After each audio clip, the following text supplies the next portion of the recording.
Peon ने अपना काम बखूबी से निभाया और 5 मिनट के अंदर अंदर मनप्रीत सिंगला की टेबल पर फुटेज आ गई थी। उस फुटेज को देखने के बाद मनप्रीत सिंगला का चेहरा और भी ज्यादा बिगड़ गया था। तुम दोनों अपने आप को समझते क्या हो? किस बात के लिए तुम्हें सस्पेंड किया जाए? तुम्हारी गलती तो मुझे कहीं दिखाई नहीं दे रही है। चुपचाप उठो और अपनी क्लास में जाओ। ये बोलते हुए मनप्रीत सिंगला ने विराज और प्रखर दोनों को लताड़ दिया था। मनप्रीत सिंगला की डांट से विराज को कोई फर्क नहीं पड़ने वाला था। विराज अपना मन पहले से ही बना चुका था। मैम, विद ड्यू रिस्पेक्ट, मुझे बोलना तो नहीं चाहिए, लेकिन मोहित और शशांक के हाथ पैर हम दोनों ने ही तोड़े हैं। जैसे ही विराज के मुंह से ये शब्द बाहर आए, वैसे ही मनप्रीत सिंगला के होश उड़ गए थे। एक लड़का जो लाइब्रेरी में काम करके दिन के 50 रुपए कमाता था, आज लोगों के हाथ पैर तोड़ रहा था। इस ख्याल ने मनप्रीत सिंगला को अंदर ही अंदर झकझोर दिया था और तुरंत ही मनप्रीत सिंगला ने विराज और प्रखर के 3 महीने के सस्पेंशन पर साइन कर दिए थे। पहली क्लास खत्म होने तक विराज और प्रखर के सस्पेंशन प्रोसीजर भी स्मूथली खत्म हो गए थे। मनप्रीत सिंगला के ऑफिस से बाहर निकलकर विराज और प्रखर दोनों बहुत खुश नजर आ रहे थे, लेकिन वो जानते नहीं थे कि उनकी खुशी पल भर में खत्म हो जाएगी जब उनकी मुलाकात उस बुढ़ी लेक्चरर से होगी, जो वाकई में काफी खतरनाक थी। सेकंड फ्लोर से नीचे आते वक्त आखिर प्रखर और विराज का सामना उस बूढ़ी लेक्चरर से हो ही गया। वाह बेटा, तुम लोगों को क्लास नहीं आना है, मजे करना है। याद रखना, अगर मेरी क्लास में नहीं आए तो फाइनल एग्जाम्स में फेल कर दूंगी। ये बोलते हुए उस बूढ़ी लेक्चरर ने विराज और प्रखर को धमकी दे डाली थी। उस बूढ़ी लेक्चरर की बात सुनकर प्रखर का चेहरा उतर सा गया था। मन ही मन वो विराज को कोसने लगा था। बूढ़ी लेक्चरर से बहस करने का कोई फायदा नहीं था। विराज ने अपनी गर्दन हिलाते हुए उस बूढ़ी लेक्चरर को आश्वासन दिया कि नेक्स्ट टाइम वो उनकी क्लास कभी मिस नहीं करेंगे और सीढ़ियां उतरते हुए भागने लगा था। प्रखर ने भी अपनी गर्दन हिलाई और विराज के पीछे पीछे चल दिया था। क्या आज दोपहर को तुम फ्री हो? मुझे तुमसे कुछ जरूरी बात करनी है। विराज और प्रखर दोनों के पास कोई डायरेक्शन नहीं था। यूनिवर्सिटी के बाहर आकर विराज कॉल पर सामने वाले के जवाब का इंतजार कर रहा था। सीधा मेरे ऑफिस आ जाओ, मुझे कोई भी समय चलेगा, मिलकर बात करते हैं। अभी मुझे एक मीटिंग में जाना है। फोन पर फुटस्टेप्स की आवाज सुनकर विराज पूरी तरह से स्पीचलेस हो गया था। विराज के पास पूरे दिन का समय नहीं था, वो काफी बिजी था। उसका उस इंसान से मिलना भी बहुत जरूरी था, क्योंकि कॉन्सिक्वेंसेस बहुत ही ज्यादा सीरियस थे। किन्हीं कारणों से आज यूनिवर्सिटी के बाहर कोई भी टैक्सी नजर नहीं आ रही थी। विराज और प्रखर ने टैक्सी पकड़ने की काफी कोशिश की, लेकिन उन्हें एक भी टैक्सी नहीं मिली थी। इस हरकत के एहसास ने विराज को एक और कार लेने के लिए मजबूर कर दिया। विराज ने BMW 5 सीरीज कार खरीदी थी, लेकिन अभी वो उसके पास नहीं थी। अब जब 3 महीनों का सस्पेंशन मिल ही गया था, तो विराज और प्रखर को खूब भागदौड़ करनी थी और ऐसे में वो कब तक पब्लिक ट्रांसपोर्ट को काम में लेंगे। बस यही सोचते हुए विराज ने तय किया कि वो एक और कार खरीदेगा। वैसे तो मीटिंग का समय दोपहर का तय हुआ था, लेकिन विराज बहुत अच्छे से जानता था कि मीटिंग इतनी जल्दी खत्म नहीं होगी। अब भले ही वो दोपहर में जाए या शाम को, मीटिंग लंबी चलने वाली थी और तब तक उनके पास कार खरीदने का अच्छा खासा समय था। विराज ने अपने दिल की बात प्रखर के सामने रख दी। यार विराज, कार खरीदने के लिए हमें MG रोड जाना होगा, वहां पर अच्छे अच्छे शोरूम है। ये बोलते हुए प्रखर विराज की तरफ देखने लगा, जो अभी भी स्पीचलेस था, क्योंकि सबसे बड़ी प्रॉब्लम थी कि MG रोड जाने के लिए भी उन्हें टैक्सी की जरूरत थी और वो उन्हें मिल नहीं रही थी। हे ड्राइवर, MG रोड। करीब आधे घंटे से ज्यादा धूप में खड़े रहने के बाद आखिरकार एक टैक्सी विराज और प्रखर को मिल ही गई थी। उन्हें नहीं पता कि आज इतनी कम टैक्सी उनके यूनिवर्सिटी के बाहर क्यों थी, लेकिन अब दोनों सीधा MG रोड की तरफ बढ़ रहे थे। विराज और प्रखर के कपड़ों को देखकर ड्राइवर समझ गया था कि ये दोनों किसी अमीर बाप की औलादे हैं। MG रोड सिर्फ और सिर्फ कार्स के लिए फेमस था। ड्राइवर ये भी समझ गया था कि ये दोनों एक नई कार लेने जा रहे हैं। इसीलिए करीब 45 मिनट बाद जब MG रोड आया, तो उस पागल ड्राइवर ने अपनी कार मर्सिडीज बेंज शोरूम के बाहर रोक दी थी।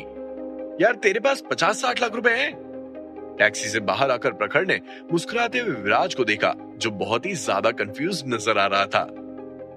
जब यूनिवर्सिटी के बाहर विराज को टैक्सी नहीं मिल रही थी, तब उसने फुसफुसाते हुए कार खरीदने का फैसला किया था।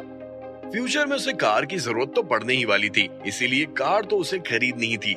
लेकिन प्रखर के मुंह से निकले शब्दों को सुनकर विराज को कुछ भी समझ नहीं आ रहा था, क्योंकि विराज को कार्स के बारे में ज्यादा नॉलेज नहीं थी। छोड़ जाने दे, वो पागल टैक्सी ड्राइवर हमें मर्सिडीज के बाहर ले आया। हम कंपनी चेंज कर देते हैं। अमीर बनने से पहले विराज की जिंदगी लाइब्रेरी में किताबें जमाना और कचरा उठाने की थी। ऐसे में उसे कार्स के बारे में कैसे पता चलता?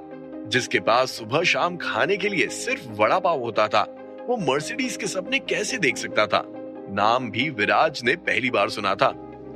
विराज को अभी भी कुछ समझ नहीं आ रहा था। उसके चेहरे से कंफ्यूजन जाने का नाम ही नहीं ले रहा था। प्रखर ने उसे बताया कि उस शॉप में ऑयल लीकेज हो गया है, तो हमें दूसरी कंपनी देखनी होगी। शायद ये बहाना विराज के लिए काफी सही था, जिससे वो ऑकवर्ड फील ना करे। विराज की जिंदगी कश्मकश से भरी हुई थी। पिछले 13 सालों से उसने जीने के लिए काफी मेहनत की थी।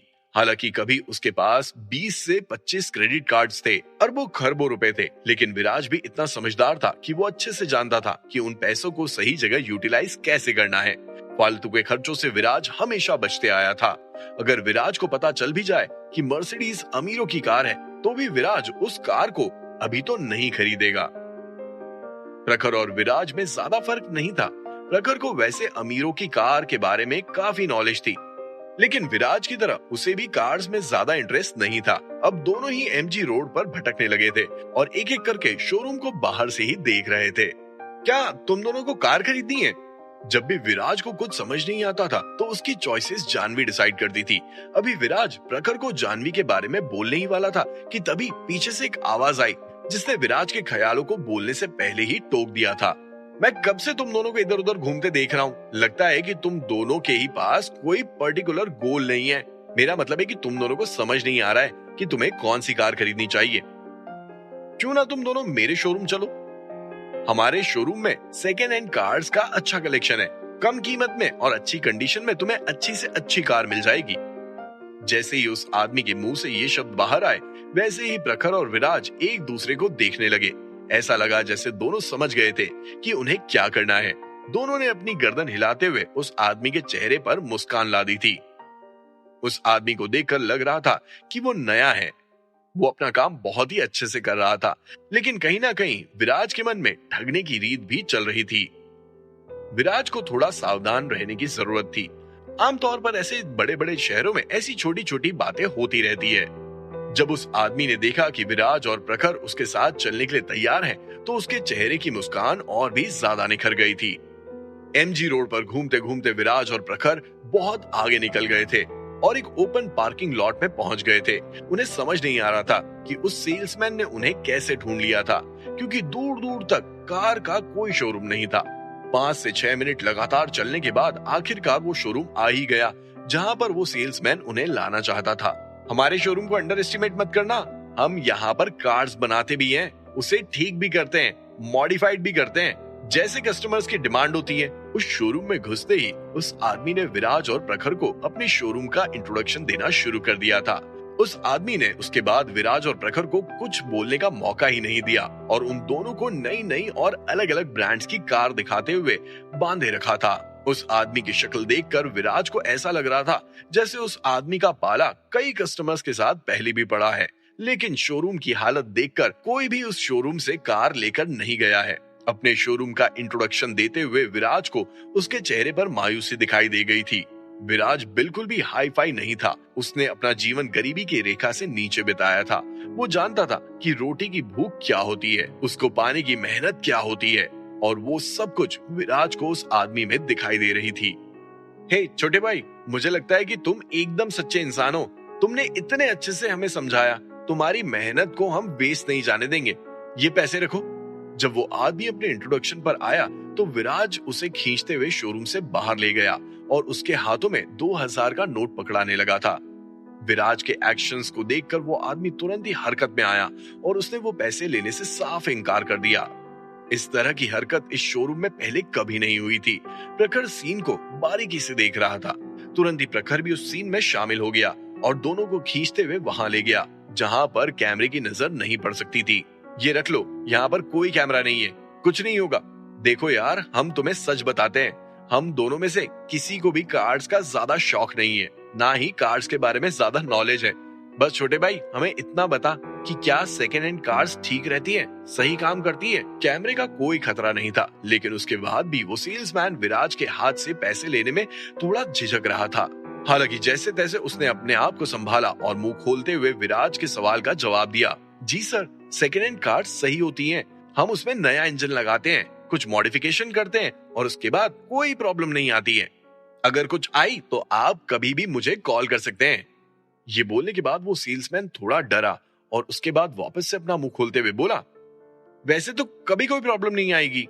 और इसी के साथ विराज और प्रखर खिलखिलाते हुए हंसने लगे थे। क्या विराज उस सेल्समैन से सेकेंड हैंड कार खरीदेगा? क्या उस सेल्समैन को अपनी मेहनत का फल मिलेगा? आखिर विराज कौन सी कार खरीदने वाला था? विराज की मीटिंग किसके साथ होने वाली थी? क्या इस कहानी में एक और नया कैरेक्टर आने वाला था? क्या 3 महीने के सस्पेंशन में विराज और प्रखर 3 सालों का काम कर पाएंगे? क्या विराज जिंदल परिवार में अपनी जगह बना पाएगा? जानने के लिए सुनिए कैश ऑन माई माइंड, सिर्फ और सिर्फ पॉकेट एफएम पर।